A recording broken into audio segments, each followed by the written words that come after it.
Umdlalo wasemuva weKaizer Chiefs uThatanya Kodihloko ukhulume ngamahlebezi ukuthi angasalishiye leli qembu ngoJanuwari. Uthwale kanzima kuKaizer Chiefs selokhu efikile esuka kuSuperSport United, kodwa muva nje useqalile ukudlala njengomdlali odlala kwesokunxele emuva ngenxa yokuthi uBrandley Cross ulimele.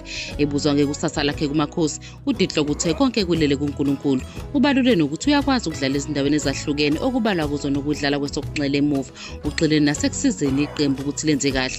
Okunye mayelana namahlebezi akafuni ukuthi kuphazamise umsebenzi wakhe, kodwa isifiso sokuhlala kumakhosi sikhulu, yikho ethi konke ukubeka kuNkulunkulu. Umqeqeshi Orlando Pirates Jose Rivero usachaza indlela yakhe ukukhetha abadlali, uthi kungaguquki kubaluleke kakhulu hayi kubadlali abangu-11 abaqala imidlalo kuphela, kodwa kuzo zonke izindawo zeqembu. uRivero ukholelwa ukuthi impumelelo itholakala ngokuba nabadlali abangashintshi kanye nendlela yokudlala kuyo yonke imiqhudelwano. Uyazi ukuthi kulungiselela nokuphatha abadlali kuthatha umzamo omkhulu kanye nezinsiza. uRivero ujabule ngokuthi iningi labadlali bakhe abamqoka bahlale bephilile, bambalwa abalimele isikhathi eside. uRivero akakholelwa kwi-squad rotation, kunalokhu ukhetha ukugcina iqembu elizinzile labadlali. Usebenzisa amathuluzi esimanje ukusiza ukwenza izinqumo mayelana nokukhethwa kweqembu, ecabangela izinto ezifana nokukhathala komdlali nobungozi bokulimala.